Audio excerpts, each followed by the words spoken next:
Today we're going to be comparing and ordering fractions. Our goal is to compare and order fractions.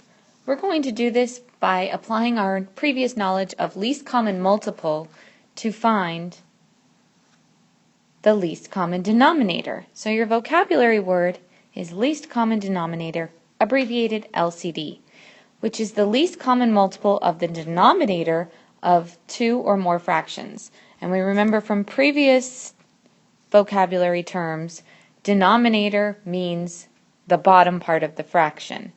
So we have the numerator on top and the denominator on the bottom.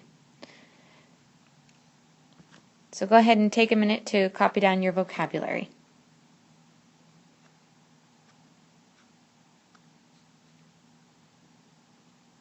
So something to remember when we're comparing two or more than two fractions. First thing we need to do is find the least common denominator of the fractions. And you can do this by finding the least common multiple of the denominators. You're going to use the least common denominator to write equivalent fractions. That means, of course, they have the same denominator, so you're only comparing the numerators. And finally, of course, compare the numerators. So these are 3 steps that you will definitely want to write down in your notes as well. Let's look at a word problem example. Sewing. Riley is selling, let's correct that, thank you. Riley is sewing a red shirt and a blue shirt. The pattern for the red shirt calls for 5/8 yards of fabric. The pattern for the blue shirt calls for 7/12 yards of fabric. Which shirt is made from more fabric? So there's a few things that we need to do when looking at a word problem. One thing is we really need to look at the question. We want to know which one is made of more. And we know that our blue shirt calls for 7/12 of a yard, and our red shirt calls for 5/8 of a yard. So we're going to compare 5/8 and 7/12 in this word problem. So step 1, of course, is to find the LCD of the fractions, or the lowest common denominator. Because the LCM, or least common multiple, of 8 and 12 is 24. And you can do that by saying 8, 16, 24, and then of course 12. We have the multiples of 12 are 12, 24, 36, etc. We know that the least common multiple is 24. We use the LCD to write equivalent fractions. So I first start with 5/8. And if this is going a little too fast for you, you need to look at previous tutorials where we go over ways that we can compare and reduce and expand fractions.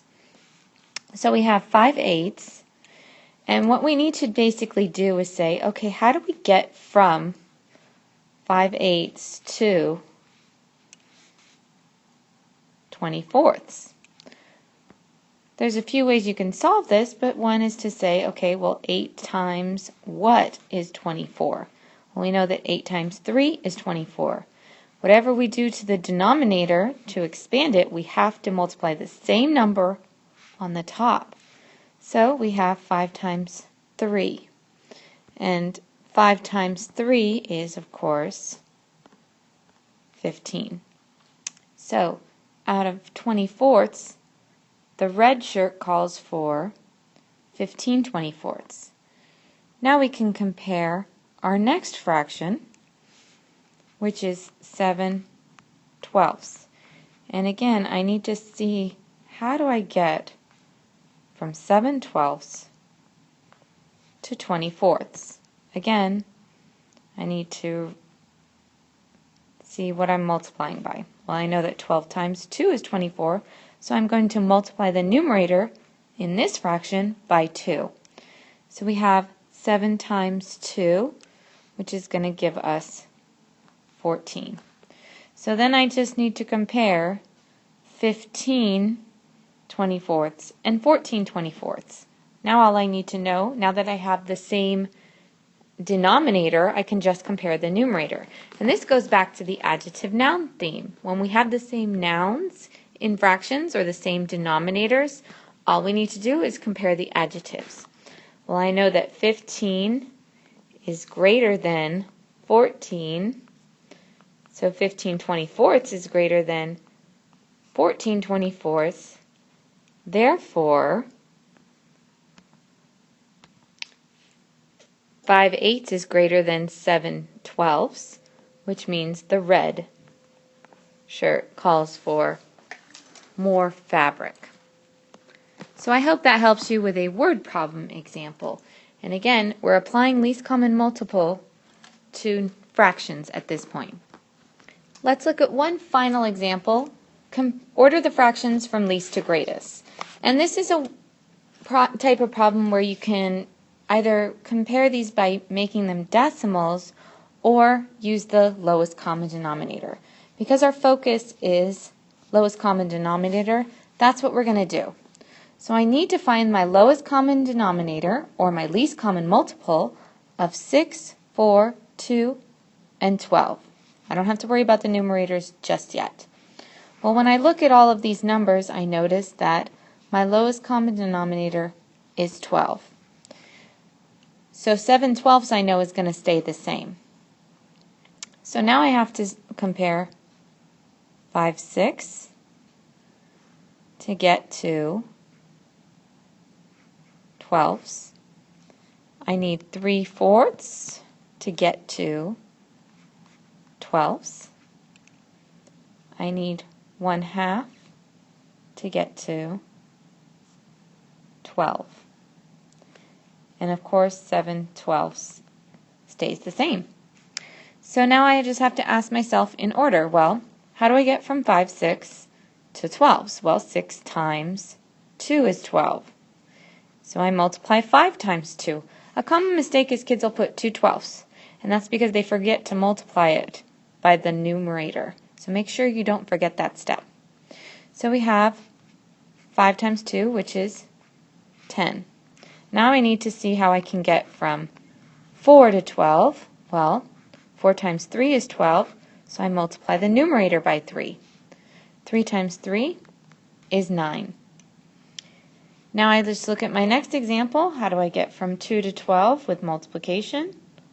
I multiply by 6. So then I just multiply 1 times 6 and get 6/12.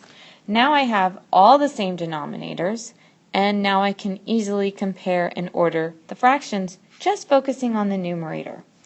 So I can see that my smallest number is 6/12. Then I have 7/12. Then I have 3/4.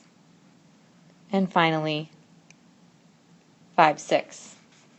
So my numbers from least to greatest are 1/2, 7/12, 3/4, and 5/6. Now there's another way you can compare the fractions, and this way I really actually like, which you of course say is less than. 1/2 is less than 7/12, which is less than 3/4, which is less than 5/6. That's just another way of displaying your information, and it's a really good way mathematically to do so. Finally, I want to compare two fractions. Now, when you find the LCD when comparing two fractions, you can, of course, just say, well, what's my lowest common denominator? 8, between 4 and 8. So I know that 3/4 is equal to 6/8. And this is a way you can compare and order fractions. But I want to show you why that works. Well, if we have 3/4, I'm going to draw as neatly as I can. So I've broken the first one up into fourths, and I have 3/4. So we have that shaded in. And then we have our next fraction, which is 5/8. And I'm going to do the same thing, drawing as neatly and accurately as I can. So I can start off with fourths, and then I can divide each of those into eighths. So now I have 5/8, so I just need to shade in 5 out of my 8. So now I've shaded in 5 of my 8s. So I can compare to see, okay, well, I can see that 3/4 is greater than 5/8. But I can also do that by saying, okay, well, if this was 8s, because sometimes when you just look at something and if your difference is very small, then it becomes a little harder. But if I divide this into 8s, then I can see that I have 6 shaded instead of the 5. So I hope this helps you. If you're a very visual person, visualize why comparing two fractions works. Again, another great job today. This time I want you to make sure you check over your notes, make sure you have all the information. I want you to come to class with your notes ready to go, and don't forget your comments, questions, and summaries. Great job today. Your skills are only going to keep going up the harder you work.